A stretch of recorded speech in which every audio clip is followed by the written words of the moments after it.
মানুষ মারা গেলে পচে যায় আর বেঁচে থাকলে বদলায়। এই কথাটা আমরা সবাই জানি, কিন্তু এই কথাটার সাথে আমরা কতটুকুই বা নিজেদেরকে অ্যাডজাস্ট করে নিতে পারি। আমরা মানুষের পরিবর্তনটা মেনেই নিতে পারি না। আসসালামু আলাইকুম, welcome back to my channel. কাছে দূরে যে যেখান থেকে আমার ভিডিওটি দেখছেন, আশা করি আল্লাহর অশেষ রহমতে ভালো আছেন এবং সুস্থ আছেন। আমিও ইনশাল্লাহ আপনাদের দোয়া এবং আল্লাহর অশেষ রহমতে আলহামদুলিল্লাহ অনেক ভালো আছি। নতুন দিনের নতুন আরেকটা ভিডিও।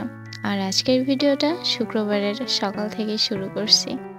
আমি সবসময় চেষ্টা করি আমার দিনের ভিডিওটা দিনেই আপনাদের সাথে শেয়ার করার। তো যেহেতু আজকে জুম্মার দিন, সকালে ঘুম থেকে উঠছি, ফজরের নামাজটা পড়ে তারপরে একটু শুয়েছিলাম। তো তারপরে উঠতে প্রায় 9টা সাড়ে 9টা বেজে গেছিল। আসলে সকালে ওইভাবে নাস্তার কোনো ঝুট ঝামেলা থাকে না আমার, এই জন্য দেখা যায় দেরি করে উঠলেও হয় ফজরের নামাজ পড়ে। তো ভাবছিলাম আজকে পাউরুটি দিয়ে দুধ দিয়ে খাবো, কিন্তু দুধটা নামানো হয় নাই, যার কারণে পরে দেখি ফ্রিজে ভাত আছে গতকাল রাত্রে, সবজিও আছে মোটামুটি। তো আপনাদের ভাই বললো যেহেতু সবজি ভাত দুইটাই আছে আর ভাতের ভিতরে ভাত দিয়ে রান্না করারও বা দরকার কি, তাহলে একবারে ফ্রাইড রাইস করে ফেললাম। আর এদিকে সাড়ে 9টা বেজে গেলেও আমার রহিমা মনিটা আজকে ওঠেনি, প্রচুর ঘুম দিচ্ছে। আসলে ওর কাশির ওষুধ চলছে, আর আমরা সবাই জানি কাশির ওষুধ খেলে একটু ঘুম হয়, আর এই কারণে আমি ওকে ডাকিও নাই। আর এইদিকে আমি ফ্রাইড রাইসটা করে নিচ্ছি।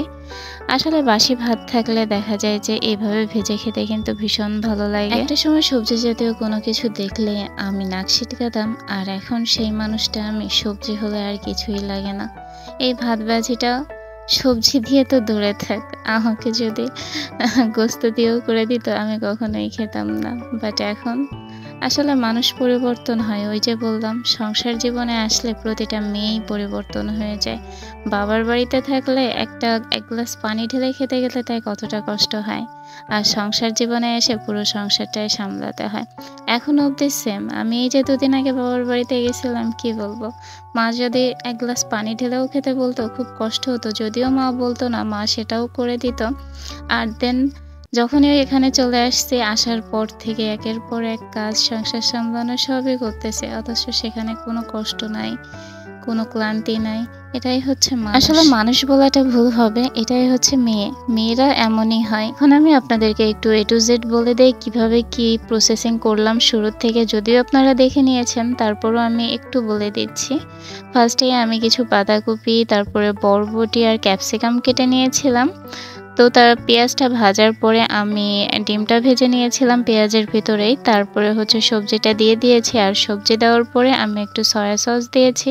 আমি নুডলস বা ফ্রাইড রাইস এগুলোতে সয়া সস দিলে কেন জানি না আমার কাছে অনেক বেশি ভালো লাগে, এই জন্য আমি সয়া সসটা দেওয়ার চেষ্টা করি। সয়া সস দেওয়ার পরে আমি ম্যাগি যে মশলাটা আছে সেটা দিয়ে দিয়েছিলাম।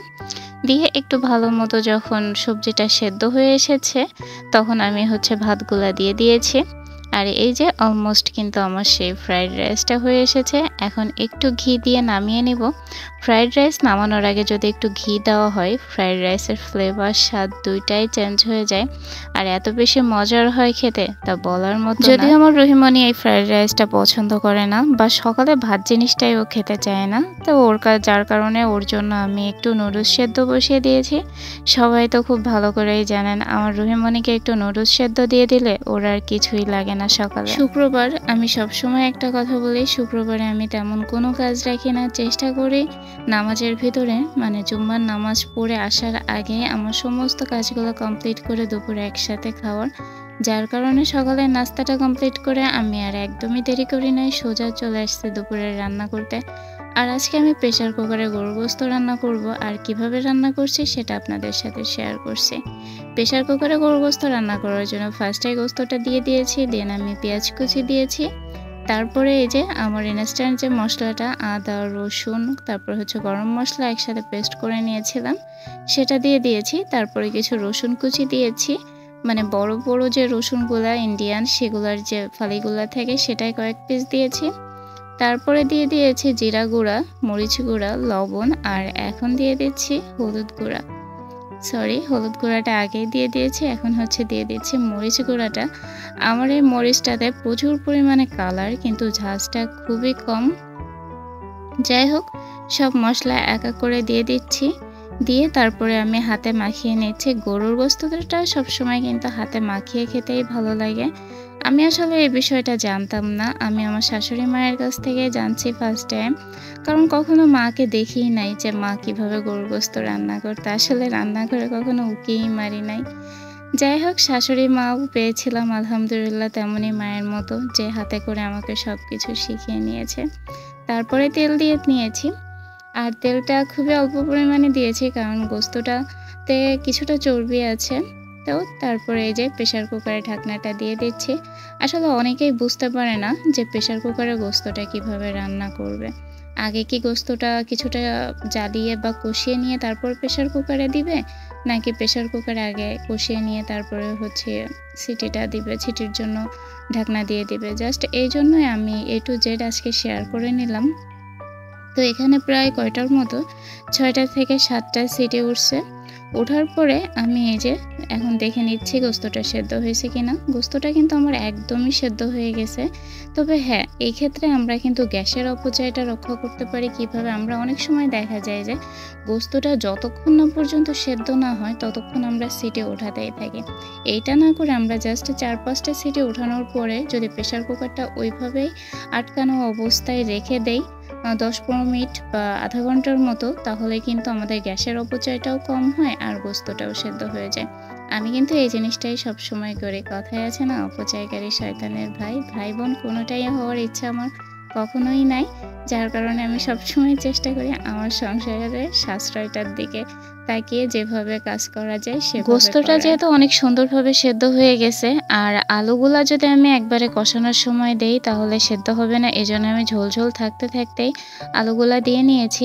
আর আমি কড়াইতে কিন্তু যেহেতু একটু পানি ছাড়ছিল, তো সেটা শুকিয়ে নিয়ে এই যে ভালো মতো কষিয়ে নিচ্ছি। আর আজকের গোস্তটা রান্না করতে আমার একদমই কষ্ট হয়নি। এত দ্রুত সেদ্ধ হয়ে গেছে। আর রুহির আব্বু একদম নরম হয়ে যাওয়া গোস্তটাই বেশি পছন্দ করে। আর এটা আমাদের স্বাস্থ্যের জন্যও কিন্তু ভীষণ ভালো। তো ঝোলের পানিও আমি খুব বেশি একটা দেইনি, জাস্ট অল্প পরিমাণে একটু ঝোলের পানি দিয়ে দিয়েছি। এখন এটাকে ঢাকনা দিয়ে ঢেকে আমি আমার পছন্দ মতো ঝোল রেখে নামিয়ে নিব। এই মুহূর্তে যে সকল আপু ভাইয়েরা আমার ভিডিওটা কন্টিনিউ করছেন তারা যদি এখনও লাইক না দিয়ে থাকেন তাহলে প্লিজ লাইক দিয়ে তারপরে আমার ভিডিওটা শেষ করবেন। আর আজকে আমার চ্যানেলে যারা নতুন এসেছেন তাদের কাছে আমার রিকোয়েস্ট থাকবে, আমার ভিডিওটা যদি আপনাদের কাছে ভালো লেগে থাকে তাহলে অবশ্যই আমার চ্যানেলটা সাবস্ক্রাইব করে পাশে থাকা বেল বাটনটা বাজিয়ে দিতে একদমই ভুলবেন না। আর আমার ভিডিও সম্পর্কে কোনো মতামত থাকলে অবশ্যই কমেন্ট বক্সে জানাবেন। রান্না শেষ করে ঘরটা গুছিয়ে নিলাম।